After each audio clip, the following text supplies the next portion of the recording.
So I introduce myself again. I'm Daniela Galan. I'm an artist and I'm an art historian. And today we're going to talk about Frida Kahlo, Mendieta Remedios Varo, three amazing women that really contributed to Latin American art history in general and also the world art history. So we're going to begin with a bit of story. So I would imagine that on the first, today is the 16th, right? So in the 16th of April of 1920, let's imagine 1 year after the war ended, a 12-year-old girl with vivid red hair and big almond eyes was walking the alleys of El Prado, searching for the one painting that will invade her dreams for the following 3 nights. It had not been the first time that she has seen Bosco's Garden of Delights, but it was the first time she had noticed a small man trapped in his heart. At the moment she realized the pain that this man must be enduring thousands of miles away in Mexico, a vivid 13-year-old girl with skinny legs was being shouted by a large old woman after knocking down a boy having won her first boxing match. Frida Kahlo and Remedios Varo, this is how I imagine her childhood, both somehow unaffected by the Great War, both oblivious of the life that what life had stored with them. 28 years later, on the day Ana Mendieta was born on the 18th of November 1948, Remedios Varo and Frida Kahlo's life was dramatically changed. And maybe that year, Remedios was finishing the one work that she would call later Pain of a Man tortured in a castle by a steering wheel.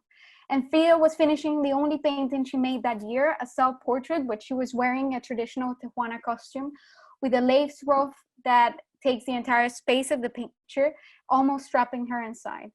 These 3 outstanding women whose lives were never significantly connected are somehow united by a situation that now affects us all, which is to survive or learn how to survive our own unique isolation. Their lives had been disturbed by constant displacement from themselves, their bodies, their home, their nation, and in a way they were forced to isolate in their unconscious, away from their families, their loved ones, and sometimes even themselves. This particular isolation is especially relevant for us today, as it is also challenging the way we understand our home, our space, and ultimately ourselves. Their similar struggles have defined in a way and determined a bit like the way that many art historians have interpreted their work. And we see them here right now. Ana Mendieta is the one on the left. Frida Kahlo is in the center, and Remedios Varo is on the right. And despite the fact that most art critics and art historians have placed their suffering in a way as their framework of how the public should see their work, I disagree. I feel like their work is not just a representation of their pain and suffering. On the contrary, it allows us to project a new state of mind that allowed them to transcend their own circumstancing, venturing to new depths of the human psyche and to deepen our understanding of our own unconscious.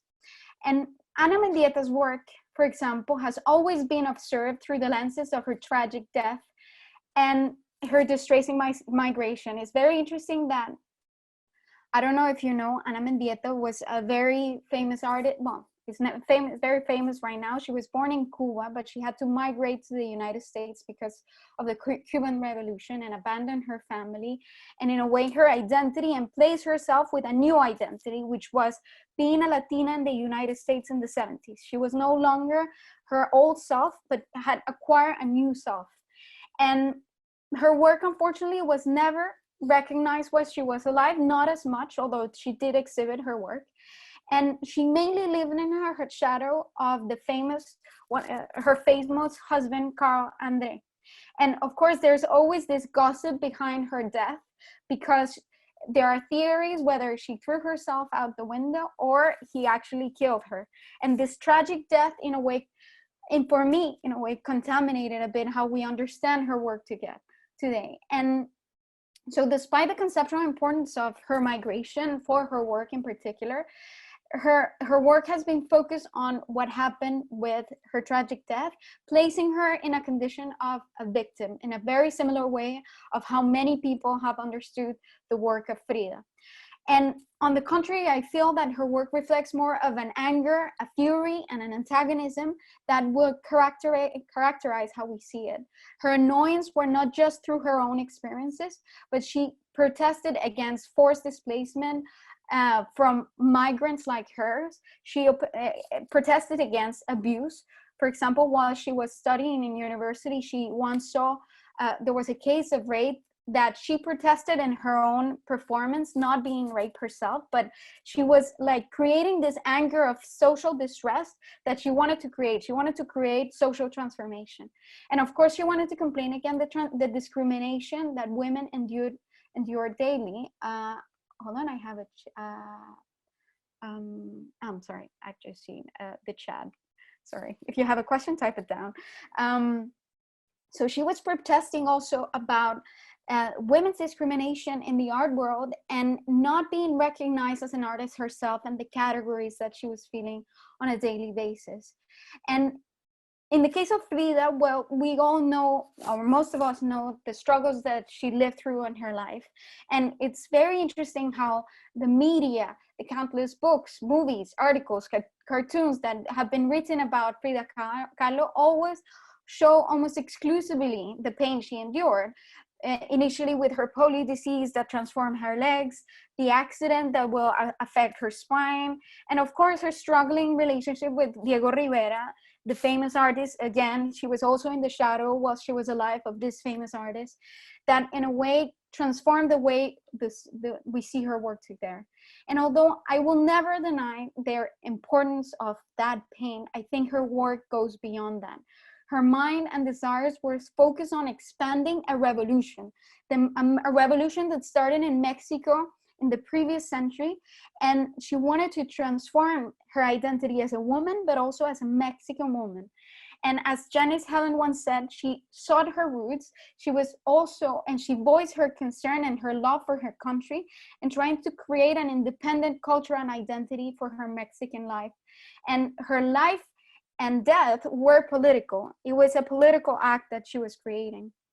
She wanted to develop art for her people, one that would be able to be understood by everyone. For this reason, she used so many Aztec symbols within her paintings to create like a pathway that would solidify a national identity and overcome the Spanish and American imperialism had left in her work and in the identity.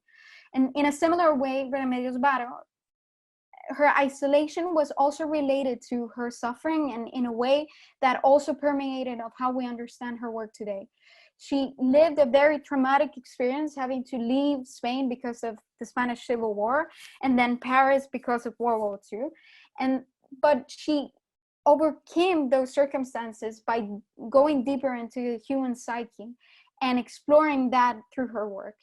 I don't think it's a coincidence that both Frida and Remedios Varo were related somehow with psychology, and even though they did die from completely different perspectives. Frida explored the unconscious, not through her dreams, and she said that this quite explicitly, that her work was not based on her dreams, like the surrealists, for example, but in her real lives. Whereas in Remedios' work, you could actually see a bit of this surrealist legacy. But both of them allows us to see not just an exploration of the female mind, which is what most of the art critics are saying, like, oh no, these three women allowed us to venture into the women mind. But for me, they allowed us to fill up the blanks that were left by psychiatrists and psychologists before that were only studying the male mind in a way. And by filling those blanks allowed us to see the whole big picture of the human consciousness. And for me, that was one of their major contributions, not just to art history, but to human history as well. So we're going to analyze the work of each one of those artists. We're going to see 3 works of each one of them. And I'm going to show you how much they contribute towards, as I said before, Latin American art history and the global art history as well. We're going to start with this work of Ana Mendieta. Oh my God, what did I? Okay. So we're going to start with Ana Mendieta. Ana Mendieta is a painter, is a sculptor, is a photographer, but in my mind, she's mainly a performer. as it was the only medium at the time in the 70s that was not entirely controlled by the academy. What is a performance? A performance is the ability to act and to create an ephemeral act. It's an event that happens in a particular time and space. And this is the magic of the performance, because although we're seeing right now her work as photographs, the photographs are not the work itself. It's just a document of her work. The work, only what we see, and the immortal work that we see right now, we just see their shadow, as John Berger once said. So this is very important, because her work is meant to be ephemeral. It's meant to be temporary. It's meant to come and go and be a passing by. And we're gonna see two works, this one in particular that is called Untitled. Oddly enough, because of her early death, she died when she was 36. Most of her work remain untitled, and where is now named like facial hair transplant. She would emphasize her annoyance of the categories that she received when she moved to the United States. She wanted to reject not being valued as an artist because of her gender, and to start to play with the facial hair in order to transform the way that she was perceived by others and how her work was perceived by others. She wanted to blur the lines that enclosed her isolation and enclosed her own segregation in a way, and she wanted to free herself in order to be treated as an equal, in a way parodying people like Charlotte Bronte, who had to change the way she dressed in order to be able to pursue her career as a writer.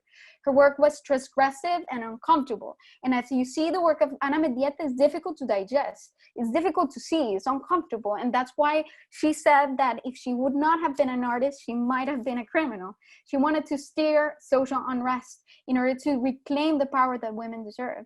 And in a way, you see this picture here and this one here. I don't know if you're seeing this presentation right now, how uncomfortable is this picture for you?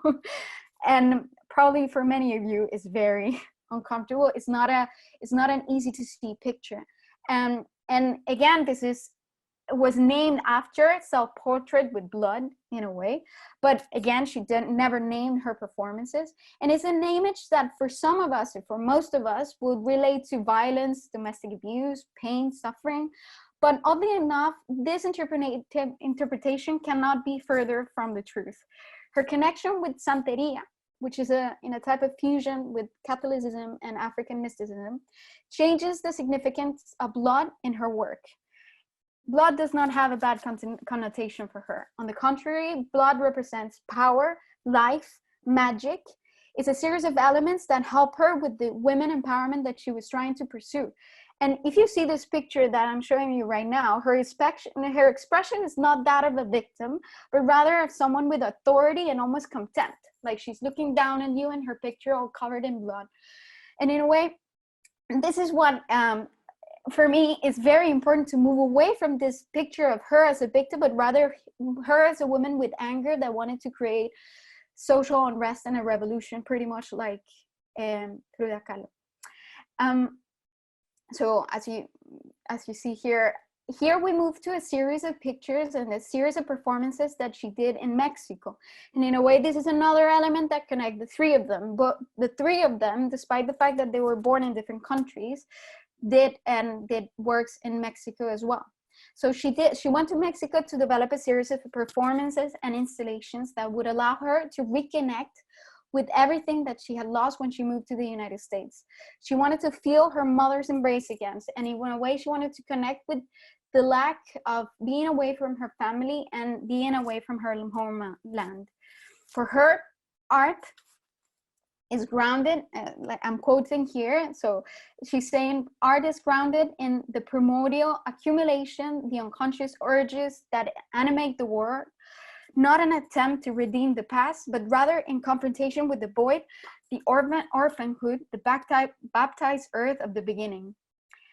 The time from which the earth looks upon us. Therefore, her series of silhouettes created with mud, branches, blood, ice, feathers, she wanted to leave an imprint of herself in the ground in order to connect with nature again. For Ana Mendieta, nature was a woman. It was a mother, and she wanted to continue that. It's a mother that constantly and continually challenge our mortality and our transient existence, and allow us to be immortal only by joining with her. For this reason, her silhouette were created to be destroyed. Her created to be destroyed by animals, by people passing by. That's the importance of the work being a performance and not a photograph. It was meant to be destroyed. It was meant to be passed away and to transcend only in history as the piece becomes part of the whole. And for me, it's very important that when I started the series of classes, I started them originally at the Tate Modern, and the work of both silhouettes and the one where she's covered in blood, the curators started to interpret her work again as an exploration of human pain and sacrifice. And as I mentioned before, I cannot disagree with this interpretation. And for me, again, in the Tate Modern, they connected her work with Frida Kahlo precisely because of this self-sacrifice or this allusion to pain and sacrifice. But for me, the connections a bit goes beyond that. And here we see the work, one work, it's a very famous work of Frida Kahlo called The Two Fridas. And in it, she depicts what most of us have felt throughout our lives, where we try to reconcile two opposite aspects of ourselves. One that is completely uninhibited and autonomous, represented by the painting of herself in her Tehuana dress, a traditional costume of the Zapotec women that represents freedom and economic independence. And the other one, she tries to, where you try to live up to the standards imposed to us by society. Those two identities are clashing all the time with each other, trying to control our feelings and our desires. In her diaries, Frida Kahlo wrote that this painted reminded her of her childhood friend, maybe herself or her alter ego. And of course, later in life, she said that it was more to do with her divorce and her broken heart. And this is the part that most critics and most media have clashed to, just saying, oh yes, of course, this is Frida Kahlo with a broken heart. And again, as I said, for me, the painting goes beyond that. I think it's very important, again, the use of Aztec symbols in her work. And for the Aztec culture, the heart and the heart sacrifice is very important. It's the ultimate sacrifice that they give to the gods. And it's an element that needs to be given to the gods in order to create the movement of the sun. And if they don't give the heart to the sun, basically life stops. And it needs to be given to continue the cycle of life and death. And it's a sacrifice that is ultimately rewarded in the afterlife. And this is why this idea of redemption of pain is a process that allows life to continue, allowing us to be in this tension of chasing two ideas in her life. And again, the use of Aztec symbolism, it in a way clashes with the other colonial culture, imposed culture of her Catholic self, which she also acknowledged. She acknowledged both cultures in herself. And it's a battle of the pre-Columbian identity and the colonial one that was later imposed. And for me, this is very important because, again, like, we need to realize that the Mexican Revolution had previously occurred a few years before, but the remnants of the revolutions were still there. She still wanted to move away from the Spanish imperialism, move away from the American imperialism in order to create what she considered the Mexican identity. And this is something that we can see in this later work that we see here, which is it's called My Dress Hangs There. And it's a painting that she did while she was in the United States, where accompanying Diego Rivero while he was doing the mural for the Rockefeller Center. And if you see in this painting, the same Tehuana dress hangs alone between a toilet and a trophy.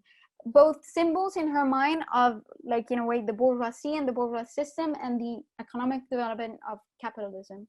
She painting the image, this image in particular, as I said before, in New York, whilst he was working with, whilst Diego was working with Rockefeller, in a way, the embodiment of America and capitalism. And she disagreed with this commission. Also, Diego, we know at the end of the story, both Diego Rivera and Rockefeller clash, and the mural was destroyed. Sorry, I have a question here. Someone is writing a question. Okay, sorry. So this disagreement created this tension, but again, her dress represents a certain type of freedom.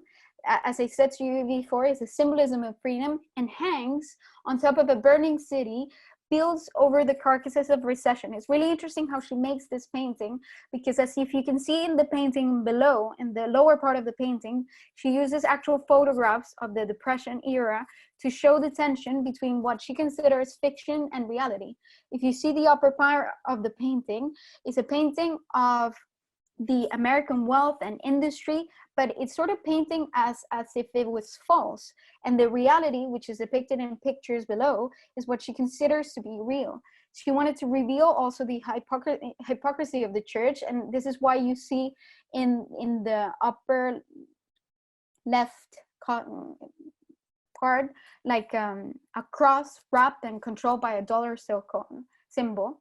And for some people, I've read interpretations of this painting. For some people, this is a dress that represents, like, okay, I'm not in the United States. What you can see is my absence. My real life is in Mexico. Nevertheless, for me, this dress represents a statement of the social transformation that she wanted to create. It's well known that Frida Kahlo was a socialist, and she wanted to transform society, and she was very political in her way of thinking. That's why, for me, this dress is like a flag that would represent her socialist thinking and the fight for economic change and civil rights as a symbol of resistance. And at the end of the day, she was a very political, passionate nationalist that wanted to change the people's beliefs through her art and through her own personal experiences. And both her pain and her life pain, but also her social pain, both of them came together in her work, and both of them are influence her work. And you can see this here in this other painting, which is called Love Embrace of the Universe, the Earth. Mexico, she names the earth Mexico, myself, Diego, and the señor, Mr. Slolot. For me, to pronounce these names are a bit difficult. But anyway, so in this picture, it's very interesting because she represents the goddess of the earth, embracing both her and Diego. And although the goddess that it's called in I have to read this, it's called Coatlicue. If someone of you is Mexican, please don't kill me, but I really don't know how to pronounce this. Well, if you see, actually, the name of this goddess is represented very differently in other Aztec sculptures, but she is the goddess. She's the mother of the moon and the sun. As you can see in this picture, she represents both the moon and the moon and the sun by her side. And she is the goddess of life, birth, death, and rebirth. And this is very important because the dog that you see below, which is Mr. Slolot, it's a god that is it was a name that was given to a god that is the evening star, Venus. That is the star that, in a way, accompanies the sun, the travel of the sun through the realm of death. So the sun can be reborn in the morning. And in the myth of this particular dog, he sacrificed himself in order to create the movement of the star and the sun and the moon. And this cosmic movement only happened because of his sacrifice. And in a way, she wanted to emphasize this important mission that allows this dynamic of light and darkness, that highlights the importance of both death and renewal as an essential part of life. And you see the woman is still like providing life, and she's embracing both her and Diego in this ultimate transformation of pain. And this is precisely, for me, the importance of this particular work. She said, I showed you in the previous slide, I can go back, but she had a quote where she said, "Pain, pleasure, and death are no more than a process of existence. The revolutionary struggle in this process is the doorway open to intelligence." So for me, how Frida confronted all these separations through her paintings and through confronting her own isolation is what allowed her to create a new identity, not only for herself, but for so many women around the world, and for so many Latin Americans and Mexicans around the world, trying to inevitably transform how we understand ourselves as human beings and how we face our own struggles and our own circumstances. And Frida's work had the purpose of, in a way, creating a bridge between a very elitist world that was the art world and the people. And that's why she used so many Aztec symbols in her paintings. And this is why she said very vividly that she was not a surrealist. She hated that she was always cataloged or tried to be understood as a surrealist, because for her, surrealism was also like sort of bourgeois. And in a way, because she was trying to say, I do not take my ideas from my dreams, I take it from my own personal experience. And she said, I wish to be worthy with my paintings of the people to whom I belong and to the ideas which strengthen me. She wanted to paint for the people. And more importantly, she wanted to paint for all of us, to try for us to help us understand our own human mind and our own conscious. And the difference between, for example, and we're going to see it next with Remedios Varo, is that in Mexico, this constant reach to the unconscious was very present in their visual culture. And this is why for her, the ability to grab these symbols was very easy, in some, not easy, but it was a kind of a given, which is very different from the experience that Remedios Varo faced. And this is a beautiful painting from Remedios Varo. So I give you a bit again of a background of who Remedios Varo is. She was born in Spain, and she was one of the first women that studied in the Royal Academy in Madrid. She was encouraged by her father to study there. She was also very revolutionary in herself. And at the time, there was like residencia universitaria, it was called like that, residencia universitaria in Madrid, where she cohabitated sort of with the likes of Dali and Garcia Lorca y Buñuel and all these different intellectuals that would gather there in Madrid exchanging ideas. So it was a very important time in the Spanish culture at the time. But of course, she then went for an exchange sort of to Paris, and she met all the surrealists. She met André Breton. And oddly enough, André Breton, despite the fact that at the end of his life and the end of her days, he admired her work, but despite the fact that the surrealists were quite avant-garde and quite transgressive and progressive with their thinking, for them, they never enlisted within their ranks women, like officially. And because for them, like, women were more meant to be muses or things like that, which I honestly don't understand, because what the surrealists were trying to do was to connect with your instinct, with your dreams, with your unconscious, which is something that was always associated with women, but from a negative point of view. In the past, women were not allowed to study in the royal academies, because they were not intellectual enough, in a way, because they were more connected with their primal instincts. And that's why they were not allowed before, as if art was an intellectual pursuit that was impossible for women to experience.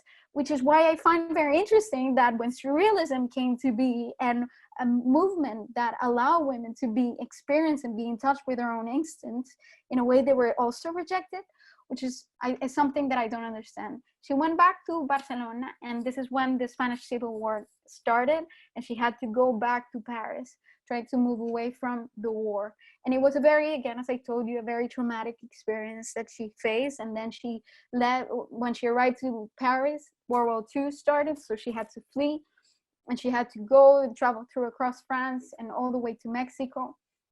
And as I told you, in a very traumatic experience where she was in prison, then she was trapped in a ship with thousands of people. It was a very difficult experience, but again, her work goes beyond that. And in this painting, and I would see here, that is called Bordando el manto estelar. So we can translate it like embroidering or weaving the stellar mantle. I don't know. Her work is very similar than Frida in a sense that she is also very, she does a lot of self-portraits in her work. And as you see, most of the characters that you see in her paintings are herself.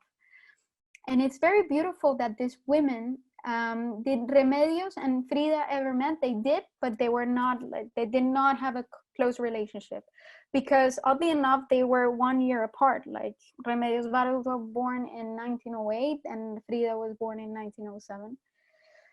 They were not that close. Remedios Varo, when she was living in Mexico, she was closer to Leonora Carrington, which was another migrant in Mexico. And they were close because they also studied surrealism from a mystical point of view, in a way. And they studied other philosophies like astrology and Kabbalah and other different sources in order to dwell to the human mind.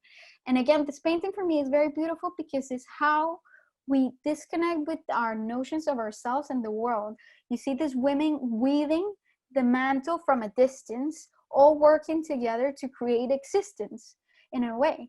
In a situation where we're looking at existence from the distance and from a type of isolation, because you see they're all enclosed in this tower, feeding themselves, like weaving their own existence and providing the existence for the world, which I find very, very beautiful, as you see here. And this is something that also relates to how we deal with our unconscious and how we take our unconscious with us no matter where we go.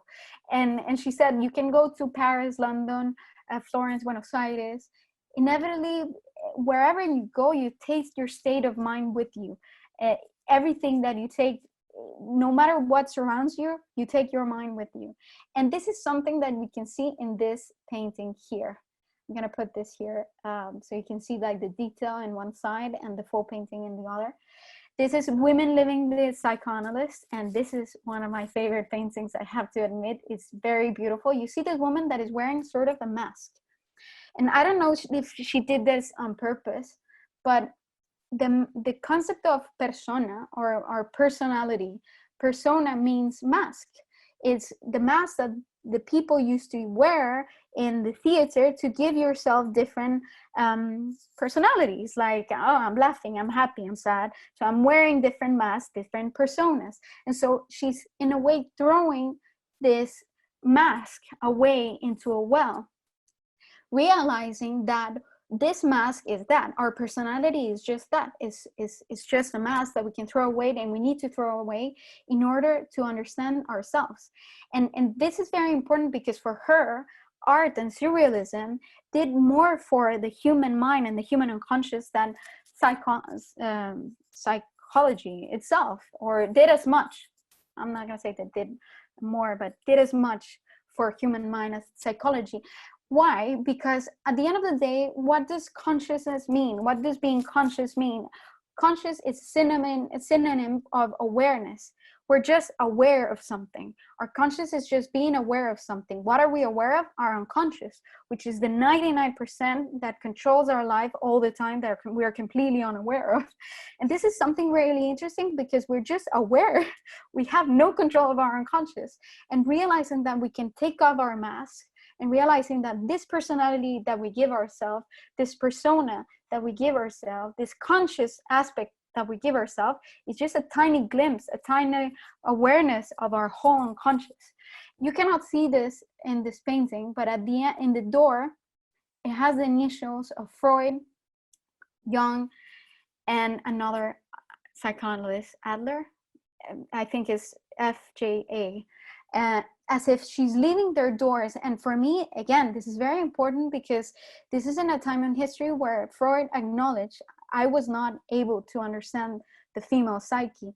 And this is the one component that allows us to see the whole big picture of the human mind, because we have the male perspective, which is really important, but also this female perspective that complements how we understand ourselves and relationship with the world. And she depicts this very beautiful in this painting, and also in this following painting that we see here that I find also very beautiful, that is called Spiral Transit. And again, I'm an art historian, and I feel like at the end of the day, it's also, I'm giving you and I'm providing you with also my interpretations from the work. I feel like a work of art has three identities.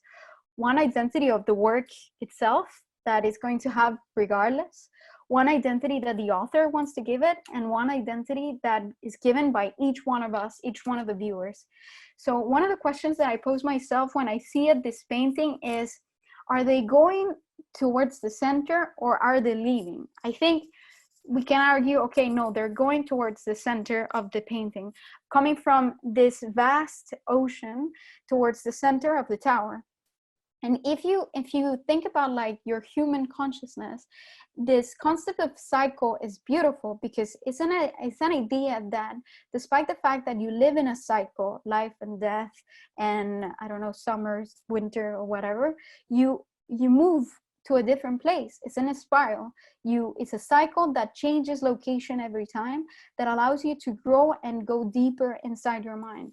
And for me, in a way, it can go either way. They're going towards the ocean or coming from the ocean to the center of the painting, trying to change in the process in between, and how we can dwell inside our own selves and our own unconscious brain. And this is why I feel like these three wonderful women, how they managed to not overcome, I feel like this is not the word that I want to say. I feel like what I want to say is like to confront their isolation, because they were completely separated from what their identities used to be. In the case of Frida Kahlo, in the case of Ana Mendieta, she had to abandon in a way her own original identity as a Cuban to transform herself as a Latina, a new identity, a Latina woman in the United States. Frida Kahlo, in a way, had to abandon her idea of her own body, her idea of her being a Mexican woman, and to be able to create a new self for herself as well. And Remedios Varo as well. She had to abandon her Spanish self, her surrealist self in some cases, to adopt an identity that is nowhere in between. Because in a way, Remedios Varo, it's really interesting, because she was never recognized as a Mexican artist. She was never recognized as a Spanish artist. She was sort of in a limbo. It was only years later that now the Mexican government have said, no, Remedios is a Mexican artist, which is funny that it was the Mexican government and not the Spanish government. But it's interesting because at the end of the day, she did most of her work in Mexico, but it's funny that that's the government that recognized her at the end. But for me, the importance is regardless where you go, you'll face this isolation and this problems and you overcome it by creating this new self, and coming back to this painting, which I love, by removing this fake masks that we put ourselves and consider ourselves our personality, and dismiss them and create something completely new. And this is the three things that for me connects them together and joins them to understand how we relate to ourselves, our own conscious, and right now our own isolations. And this is why I'm doing this in a room, in my room. So with this, I finished this presentation right now. I don't know if I lasted the 40 minutes more or less. I was more than 40 minutes. So if you have more questions or anything that you want to ask or intervene, please do ask. Well,